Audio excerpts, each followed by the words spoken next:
কেউ আপনাকে অবহেলা করছে মানে এই নয় যে আপনি মূল্যহীন। এর অর্থ হলো সে আপনার মূল্য বোঝার মতো যথেষ্ট যোগ্য নয়। নিজের মূল্য কখনো অন্যের মূল্যায়নের উপর নির্ভর করতে দেবেন না। যে পুরুষ কোনো নারীর আত্মত্যাগ আর ভালোবাসাকে অবহেলা করে সে আসলে নিজের জীবনের সবচেয়ে বড় শক্তিকে হারিয়ে ফেলে। একটা সময়ের পর মানুষ বুঝতে পারে সে কি হারিয়েছে, কিন্তু ততক্ষণে অনেক দেরি হয়ে যায়। নারীর আসল সৌন্দর্য তার সহনশীলতায় নয়, বরং অবহেলা আর অন্যায়কে পায়ে ঠেলে নিজের পায়ে দাঁড়ানোর আত্মবিশ্বাসে। যদি আপনাকে কেউ তার জীবনের বিকল্প অপশন হিসেবে রাখে, তবে তাকে আপনার জীবন থেকে পুরোপুরিভাবে বাদ দিয়ে দিবেন। আপনি কারো অবসর সময়ের বিনোদন নয়, নিজেকে সবসময় অগ্রাধিকার দিতে শিখতে হবে। বিসমিল্লাহির রহমানির রহিম। হ্যালো এভরিওয়ান, আসসালামু আলাইকুম। স্বপ্ননূরের সংসারের নতুন একটি লাইফস্টাইল ব্লগ ভিডিওতে আপনাদের সবাইকে আরও একবার ওয়েলকাম করছি। আমি আছি আপনাদের সবার মাঝে নূর। দেশ এবং প্রবাস থেকে যারা প্রতিনিয়ত আমাকে সাপোর্ট করেন, আশা করছি আল্লাহ তাআলার অসীম রহমতে আপনারা সবাই ভালো আছেন। আমরা আলহামদুলিল্লাহ ভালো আছি। নতুন দিনে নতুন আরও একটি ব্লগ ভিডিও নিয়ে আপনাদের মাঝে চলে এসেছি। আশা করছি আজকের পুরো ব্লগটি আপনাদের অনেক অনেক ভালো লাগবে। ভালো লাগলে প্লিজ একটি লাইক দিয়ে ভিডিওটা কন্টিনিউ করুন। আপনার ছোট্ট একটি লাইক আমাকে নতুন একটি দিনের ভিডিও মেক করার উৎসাহ যোগায়। সেই সাথে এখনও যারা আমার চ্যানেলটিকে সাবস্ক্রাইব করেননি, প্লিজ সাবস্ক্রাইব করে আমার পরিবারের একজন বন্ধু হয়ে থেকে যেতে পারেন। পাশে থাকা অল অপশনটা অন করে রাখবেন। আমি যখনই ভিডিও আপলোড করব নোটিফিকেশন পৌঁছে যাবে আপনার কাছে। আপনি আপনার সময় মতো আমার ভিডিওটা দেখে নিতে পারবেন। যারা শুরু থেকে আমাকে এভাবে সাপোর্ট দিয়ে যাচ্ছেন, আপনাদের সবার প্রতি রইল মন থেকে ভালোবাসা এবং দোয়া। আজকের ভিডিওটি শুরু করেছি রুটি বানানো থেকে। তো আমার কিচেনে যেহেতু হচ্ছে কোনো ধরনের সেলফ নেই, এ কারণে আমি কিচেনে চাইলেও আমার মনের মতো করে কাজ করতে পারি না। তো আমি হচ্ছে আমার ডাইনিং টেবিলের উপরে রেখে হচ্ছে রুটি পরোটা এখন বানাই আর কি। আমার দাঁড়িয়ে বানাতে সুবিধা হয়। আমার এই টেবিলটা যে আমাকে কত বড় উপকার করে, মানে দিনরাত ২৪ ঘন্টায় বলা যায় সার্ভিস দেয়, আলহামদুলিল্লাহ। আর টেবিলটা যে কীভাবে কিনেছি সেটা হয়তোবা আপনাদের সাথে কখনো শেয়ার করিনি, আর হয়তোবা করবও না। যাই হোক, আমি অনেক বেশি আনন্দ, অনেক বেশি হ্যাপি আমার এই টেবিলটা নিয়ে।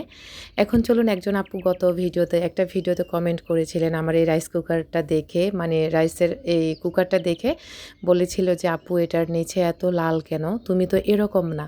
আসলে কি, আজকে সত্যি কথাটা বলি, আমার রাইস কুকারটা না লাল হয়ে গেছে, কিন্তু না এটা যে মাজলে উঠে যাবে এটা আমার মনের ভিতরে কখনোই আসে নাই। তো ওই দিন আপুটা কমেন্ট করার পরে আমি চেষ্টা করলাম, আমি বললাম, মানে চিন্তা করলাম দেখি এটা ঘষলে উঠে কিনা। দেখলাম যে এটা ঘষার পরে সুন্দর উঠে গেছে, তবে একটু কষ্ট হয়েছে। আর আরও একটা কথা বলি, আসলে আমার ডান হাতের নার্ভের সমস্যা, যার কারণে আমি কোনো কিছু চাপ দিয়ে ভালো করে হচ্ছে, মানে প্রেশার দিয়ে হচ্ছে পরিষ্কার করতে পারি না। আমার হাতে ব্যথা করে, সিনাতে মানে ব্যথা করে আর কি। তো আসলে আমরা আপনাদেরকে শিখাই না, আপনারাও আমাদেরকে অনেক অনেক কিছু শেখান, আমাকে অনেক কিছু আপনারা শেখান। অনেক আপুরা আমাকে অনেক সুন্দর সুন্দর সাজেশন দেন। সত্যি কথা, আপনাদের এই সুন্দর সুন্দর কমেন্টগুলো আমাকে অনেক বেশি মুগ্ধ করে, অনেক বেশি আনন্দ দেয়। আসলে এই এক জীবনে আপনাদের অনেক অনেক ভালোবাসা পেয়েছি। হয়তোবা আপনাদেরকে আমি কিছুই দিতে পারিনি বা আপনাদের জন্য করতে পারিনি, তবে আপনারা আমাকে এভাবে হচ্ছে নিঃস্বার্থভাবে ভালোবাসা দেন, এটাই আমার কাছে আলহামদুলিল্লাহ আমি অনেক বেশি খুশি। এভাবে আমার ভুল ত্রুটিগুলো আপনারা ধরিয়ে দিবেন। যেখানে আমার শুধরানোর বা জরুরি কিংবা প্রয়োজন, সেটা আমি অবশ্যই শুধরিয়ে নেব। আর যেটা হয়তোবা আমার জন্য পসিবল না, সেটা চাইলেও আমি করতে পারবো না। এই যে দেখতে পাচ্ছেন, আমি হচ্ছে কিচেনের সিঙ্কটাকে কত যে ঘষা মাজা করি। আপনারা অনেকে বলেন যে আমার সিঙ্কের সাইডে এভাবে হলুদ কেন, এভাবে লাল হয়ে থাকে, খুব খারাপ দেখা যায়। ২-১ জন কমেন্ট করেছিলেন কিছুদিন আগের ভিডিওতে। আসলে আমি না আপনাদেরকে বোঝাতে পারিনি বা বলতে পারিনি আমার এই জায়গায় সিঙ্কের চারিপাশের জায়গাগুলো কেন এত লাল। যেহেতু এটা হচ্ছে একটা পুরনো বাসা ছিল, তার মধ্যে এই সাইডের পুডিংগুলো কিন্তু আমি ম্যানেজারকে বলিয়ে লাগিয়েছিলাম, কারণ এই সাইডের যে কি অবস্থা ছিল, খারাপ অবস্থা ছিল। তো যেহেতু পানিতে আয়রন থাকে, তো ওই যে একটু পানি পড়তে পড়তে একটু হলদে ভাব হয়ে গেছে। তবে আমি যতই ঘষা মাজা করি, যত যাই করি, ওগুলো ওরকমই থাকে, কোনো পরিবর্তন হয় না। তার মধ্যে আমার যেহেতু লাইট জ্বলে, লাইটেরও ইফেক্ট আছে, এই কারণে একটু বেশি হলুদ দেখা যায়। আশা করি আপনারা বুঝতে পেরেছেন। ৪৫টারও বেশি প্রাকৃতিক ভেষজ উপাদান দিয়ে তৈরি নূর অর্গানিক হেয়ার অয়েল। যেসব আপুরা নেবেন, অবশ্যই আপুরা হচ্ছে স্ক্রিনে দেওয়া নম্বরে ইমো হোয়াটসঅ্যাপে নক করবেন, অথবা সরাসরি ফোন দিয়েও আপনারা আপনাদের কাঙ্ক্ষিত তেলের অর্ডারটি কনফার্ম করতে পারেন। আমি এখানে হচ্ছে অনেক রকমের ভেষজ উপাদান দিয়েছি, যেগুলো কিনা টাটকা ফ্রেশ, একদম গ্রাম এবং শহর দুইটা থেকেই সংগ্রহ করে আপনাদের জন্য তেল তৈরি করেছি। সম্পূর্ণ আমার নিজের হাতে আর একদম অর্গানিক উপায়ে, কোনো ধরনের কেমিক্যাল কিংবা কোনো ধরনের সুগন্ধি আমি এখানে মিক্সড করি না। আমার অনেক অসংখ্য আপুরা হচ্ছে আমাকে রিভিউ দিয়েছেন, অনেক আপুদের থেকে তেল নিয়েছেন, কিন্তু গ্রানও ভালো না এবং কি তেলও কাজ করে না। আলহামদুলিল্লাহ আমার তেল একদিন দিয়েও তাদের কাছে অনেক বেশি শান্তি লেগেছে, তারা অনেক বেশি শান্তি ফিল করেছেন আলহামদুলিল্লাহ। তো যেসব আপুরা নেবেন অবশ্যই আমার সাথে যোগাযোগ করবেন বা ইমো হোয়াটসঅ্যাপে নক করবেন। আমার স্ক্রিনে দেওয়া যে নম্বরটা দেওয়া আছে এটা হচ্ছে বিজনেস হোয়াটসঅ্যাপ। এছাড়া আমার আগের যে পূর্বের যে নম্বরটি ছিল সেটা হচ্ছে 708, ওটার মধ্যে হচ্ছে ইমো হোয়াটসঅ্যাপ আছে। আপনারা চাইলে আমার দুটো নম্বরে আমার সাথে যোগাযোগ করে আপনাদের তেলের অর্ডারটা কনফার্ম করতে পারেন। দেশ এবং বিদেশ থেকে অনেক আপুরা নিতে চান, তো যারা নেবেন অবশ্যই আমার সাথে যোগাযোগ করবেন। আর ঢাকার ভিতর ডেলিভারি চার্জ 80 টাকা, ঢাকার বাইরে ডেলিভারি চার্জ 150 টাকা। আপনি একটা নেন কিংবা 4টা নেন, সেম ডেলিভারি থাকবে। আমি বলবো যারা ঢাকার বাইরে থেকে নেন তারা হচ্ছে প্লিজ 2টা থেকে 4টা একসাথে নিয়ে যাবেন। এতে করে আপনার ডেলিভারি চার্জটাও বাঁচলো আর আপনি অনেক দিন একই তেল ইউজ করতে পারতেছেন। যাই হোক, যাদের লাগবে অবশ্যই আপনারা হচ্ছে আমাকে নক করবেন। এই চুলের উপকারিতা হচ্ছে আপনার চুল পড়া কমাবে, চুলকে করবে ঘন কালো স্বাস্থ্য উজ্জ্বল এবং কি সফট শাইনি সিল্কি। সেই সাথে চুলের খুশকি দূর করবে, উকুন দূর করবে, মাথা ব্যথা থাকলে আপনার মাথা ব্যথা কমবে, আপনার ঘুমের সমস্যা থাকলে আপনার ঘুম আনবে, আপনার মাথা ঠান্ডা রাখবে, আপনার মেজাজ খিটখিটে কখনোই হবে না এই তেল আপনি যখন মাথায় দিয়ে রাখবেন। আলহামদুলিল্লাহ যেগুলাতে আমি উপকার পেয়েছি সেগুলোই আপনাদের সাথে শেয়ার করেছি। এই তেল যখন ফার্স্ট টাইম আমি বানিয়েছিলাম তখন কিন্তু আমি কাউকে তেল দিইনি, অনেক আপুরা নক করেছেন। যখন আমি 6 মাস কিংবা আরও তার বেশি সময় ধরে ইউজ করে যখন একটা ভালো রেজাল্ট পেয়েছি, আমার পরিবারের সবাই পেয়েছে, তখন থেকে আমি এই তেল সেল করা শুরু করেছি। এই পর্যন্ত আমি 4বার তেল বানিয়েছি, একবার আমি নিজের জন্য বানিয়েছি আর 3বার আমি আপনাদের জন্য বানিয়েছি। আলহামদুলিল্লাহ এর আগে যে 2বার আমি বানিয়েছি সবগুলো খুব তাড়াতাড়ি স্টক আউট হয়ে গেছে। এবার কিন্তু আমি পর্যাপ্ত পরিমাণে তেল বানিয়েছি, আমার কাছে অ্যাভেলেবেল আছে। যেসব আপুরা নেবেন অবশ্যই আমার স্ক্রিনে দেওয়া নম্বরে আপনারা যোগাযোগ করবেন। আপনারা অনেকে তেল সম্পর্কে জানতে চান, তেল সপ্তাহে কয়দিন দিতে হয়। সপ্তাহে আপনি 2 থেকে 3 দিন মাথার চুলের গোড়ায় গোড়ায় লাগাবেন। পরের দিন আপনি যে কোনো একটা ভালো শ্যাম্পু দিয়ে গোসলের সময় চুলগুলো ধুয়ে ফেলবেন। আপনারা অনেকে জিজ্ঞেস করেন বাচ্চাদেরকে দেওয়া যাবে কি না। আপনারা যে কোনো বাচ্চাকে দিতে পারবেন, যেহেতু আমার এই তেলের মধ্যে বাইরের আমি কোনো ধরনের কেমিক্যাল ইউজ করি না। অনেক আপুরা হচ্ছে তেলের মধ্যে কেমিক্যাল ইউজ করে, চুলকে একদম সিল্কি এবং কি চুলের মানে বিভিন্ন কাজের জন্য ওনারা বাইরের অনেক কিছু ব্যবহার করে থাকে, যেটা সত্যি কথা। আমার আল্লাহ আছে মাথার উপরে, আমি কোনো কিছুই বাইরের ইউজ করি না, শুধুমাত্র অর্গানিক জিনিসগুলো ছাড়া।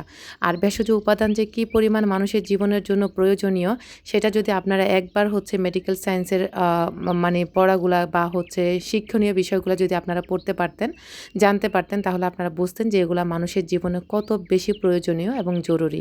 তো যারা নেবেন অবশ্যই আপনারা আমার সাথে যোগাযোগ করবেন। আপনাদের সাথে গল্প করতে করতে কিন্তু আমি আপনাদের আসলে অনেক কথাই বলতে ভুলে যাই, যদিও আমার ভিডিওর কাজ দেখে আপনারা বুঝতে পারেন যে আমি কি কাজ করতেছি। আসলে এগুলো তো বলে বোঝানোর মতো না, দেখলে তো বোঝা যায়। তো এই নিরলস কাজগুলো কিন্তু সকাল থেকে শুরু করে দিই আর আলহামদুলিল্লাহ স্টেপ বাই স্টেপ কাজগুলো গুছিয়ে করতে পছন্দ করি। আজকে কিন্তু আমার প্রিয় বোনের, আমার বড় আপুর দেওয়া হচ্ছে রাইস কুকারে আজকে আমি ভাত রান্না করব। আর রাইস কুকারটাতে আজকে রান্না করতেছি, কারণ আমি যত্ন করে রাখতে চাই এই রাইস কুকারটা, যেহেতু এটা আমাকে আমার বড় বোনে গিফট করেছে বিদেশ থেকে। তো আমি না আসলে অনেক বেশি স্যাটিসফাইড আলহামদুলিল্লাহ। কারণ আমার এই স্বপ্নটা হয়তো বা অনেকের কাছে ছোট্ট মনে হতে পারে, কিন্তু এটা আমার কাছে বিগ একটা ড্রিম ছিল, যা আমার বোনে আমাকে পূরণ করে দিয়েছেন আলহামদুলিল্লাহ। আপনারা অনেকে হয়তো বা অনেক কিছু মনে করতে পারেন, সেখানে আমার কিচ্ছু যায় আসে না। আমার লাইফটা যেমন আমি সেটাই হচ্ছে প্রেজেন্ট করার চেষ্টা করি। আমার কাছে অতিরিক্ত শখ কিছু নেই, এবং কি আমার যদি থাকে 1% টাকা, সেখানে কিছু মানুষ দেখায় তার 10% টাকা। তো এত টাকা দেখিয়ে লাভ কী ভাই, আজ আছি তো কাল নেই। প্রাকৃতিক দুর্যোগ মাঝে মাঝে যেভাবে দেখা দেয়, ভূমিকম্প যদি একবার ভালোভাবে হয় তাহলে একবার চিন্তা করবেন আমরা কোথায় চলে যাব, কোথায় হারিয়ে যাব, আর কোথায় আমাদের এত শখগিরি, এত বেশি আমাদের বিলাসিতা কোথায় যাবে, এগুলো একবার মাথায় রাখবেন। তো আপনারা আপনাদের লাইফগুলো দেখাবেন, দেখবেন আপনার ন্যাচারাল লাইফেই কিন্তু মানুষ আপনাকে ভালোবাসা দিবে, এবং ন্যাচারাল লাইফ দেখে আপনার থেকে মানুষ কিছু একটা শিখতে পারবে। এমন কিছু দেখাবেন না যেখানে মানুষের সংসারে অশান্তি সৃষ্টি হয়, হাজব্যান্ড ওয়াইফ ঝগড়া বিবাদ করে, ঘরের ভিতরে দিনরাত ঝগড়া বিবাদ থাকে, এমন কিছু আপনারা করবেন না। কারণ অন্যের বিলাসিতা জীবন দেখে, জলমলে জীবন দেখে অনেকেই কিন্তু হতাশাগ্রস্ত হয়, বিশ্বাস করেন। আর এই হতাশা থেকে অনেক সময় নিজেদের পারিবারিক কলহে কিন্তু জড়িয়ে যায়। তো তো দেখা গেছে একটা সময় তাদের বড় একটা বিপদও ঘটে যায়। তা আমি সবাইকে অনুরোধ করব, প্লিজ আপনারা যারা ব্লগ ভিডিও তৈরি করে থাকেন, আপনারা যা দেখাবেন মানুষ কিন্তু তাই দেখবে, কিন্তু আপনার ভিতরের লাইফটা কীরকম সেটা কিন্তু কেউ চিন্তা করবে না। তো আমি বলবো আপনারা যেটা রিয়েল সেটাই দেখানোর চেষ্টা করবেন প্লিজ। অন্তত মানুষের সংসারের অশান্তিগুলো আপনারা সৃষ্টি করবেন না। মানুষ যতটুকু আছে ঠিক ততটুকু দেখাবেন, তার বাইরে বেশি কিছু দেখাবেন না। যেমন কিছু ব্লগাররা এখন তাদের বাস্তব জীবনের কিছু গল্প হচ্ছে শেয়ার করতেছে, মানে তাদের সংসারে এখন অশান্তি। তো এতদিন যা কিছু দেখাইছে সেগুলো হচ্ছে সব মিথ্যা, মানে মিথ্যা অভিনয় ছিল আর মিথ্যা শো অফ ছিল, যেগুলো একদম পুরোপুরি একদম অবাস্তব ছিল। হয়তোবা অনেকে যারা রিয়েল লাইফগুলো দেখেন বা রিয়েল লাইফে যারা থাকেন তারা অবশ্য বুঝতে পারেন যে এগুলো শো অফ নাকি। কারণ অনেকে এখন দেখাচ্ছে আমরা অনেক ভালো আছি, অনেক সুখে আছি, যেভাবে খুশি সেভাবে চলতে পারতেছে। কিছুদিন পর দেখতে পাবেন তারা হচ্ছে তাদের পরিবার, বাবার পরিবার কিংবা শ্বশুরের পরিবার নিয়ে একটা ধামাকা, একটা হচ্ছে কি বলবো, মুখোশ নিয়ে বের হবে যে আমাদের পরিবারে এমন এমন ছিল, আমার পরিবারের এরকম কাহিনী ছিল, আমার বাবার পরিবারে এমন কাহিনী ছিল। এরকম বলবেন না। আমার ভিডিও হয়তোবা যারা দেখেন তারা সব সময় জানেন আমার বাবার বাড়ি বলেন, শ্বশুর বাড়ি বলেন, যেটা রিয়েল লাইফ সেটাই শেয়ার করেছি এই পর্যন্ত। আর যতদিন এই লাইনে থাকবো ততদিন আপনাদের সাথে রিয়েলগুলা, মানে রিয়েল লাইফ দেখানোর চেষ্টা করব, কখনো শো অফ করবো না ইনশাল্লাহ। আমি চাইলে শো অফ করতে পারি, আমার আল্লাহর রহমতে যা আছে আলহামদুলিল্লাহ, আমার চলার মতো, আমার সংসারের আসবাবপত্র যাই আছে চলার মতো আছে, এগুলা দিয়েও আমি শো অফ করতে পারতাম। কিন্তু আমার এত শো অফের দরকার নেই। আমি আসলে কারো কাছে ছোট হই না। অনেকে বলে আমি ছোট হই। ছোট হতেও কোনো সমস্যা নেই, কারণ মানুষ যত বেশি বিনয়ী ততই হচ্ছে আল্লাহর কাছে সে ভালো থাকবে। কারণ বিনয়ী হয়ে কিছু করাটা কিন্তু অপরাধ নয়, বরং নিজেকে বড় কিছু মনে করা, নিজেকে একটা কিছু মনে করা বা শো অফ করা, বিলাসিতা করা, এটা কিন্তু গুনাহের কাজ এবং কি এটা অন্যায়। যেটা আমি বলবো এটা অন্যায় হয়। কারণ আপনি যা তাই দেখাবেন, একজন মানুষ আপনার ব্লগ দেখে আগ্রহ করে, আপনার দেখে শেখার জন্য, জানার জন্য।